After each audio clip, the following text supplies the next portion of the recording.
Passport হচ্ছে একজন নাগরিকের তার জাতীয়তা এবং তার নাগরিকের একটি পরিচয়ের অন্যতম একটি ডকুমেন্ট। দীর্ঘ 9 মাস এই অফিসটি কার্যক্রম বন্ধ ছিল। তো আমরা পাসপোর্ট অফিস এবং স্বরাষ্ট্র মন্ত্রণালয়ের সাথে যোগাযোগ করেছি, তাদের প্রতি কৃতজ্ঞতা জানাচ্ছি। তারা দ্রুতই এই পাসপোর্টের কার্যক্রমটি আবার চালু করার উদ্যোগ গ্রহণ করেছে এবং আজকে আমরা সেটি চালু করব। আপনারা জানেন যে নারায়ণগঞ্জ একটি শিল্প ঘন একটি জেলা। এই জেলাতে প্রতিনিয়তই মানুষ, আমাদের যারা শিল্পের সাথে যারা জড়িত আছে, তাদেরকে প্রায়শই দেশের বাইরে ট্রাভেল করতে হয়। সুতরাং পাসপোর্ট খুবই তাদের জন্য প্রয়োজন। এই জন্য এই জেলার আর প্রচুর জনসাধারণের বসবাস, সুতরাং এই জেলার মানুষকে প্রায়শই দেশের বাইরে ট্রাভেল করতে হয় এবং তাদের ট্রাভেল ডকুমেন্ট হিসাবে যে পাসপোর্ট, সেটি তাদের খুবই প্রয়োজনীয়। তো সেই লক্ষ্যে আবার এটি নতুনভাবে চালু হচ্ছে। আমি বিশ্বাস করি যে এই জেলার মানুষের যে ভোগান্তি ছিল পাসপোর্ট নিয়ে, সেটি দূর হবে।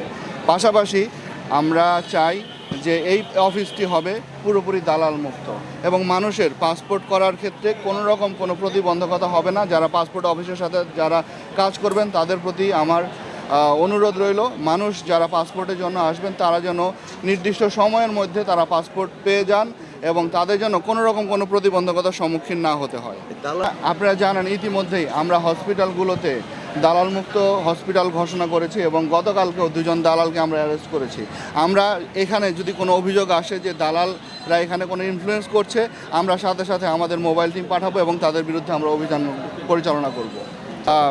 রোহিঙ্গা বা অন্য কোনো যারা এই জেলার বাসিন্দা নয় বা যারা বাংলাদেশি পাসপোর্ট নিতে পারবে না, এরকম কেউ যদি এখান থেকে কোনো পাসপোর্ট নেয়, এরকম কোনো অভিযোগ আসে, তাহলে আমরা অবশ্যই তাদের বিরুদ্ধে ব্যবস্থা নেব।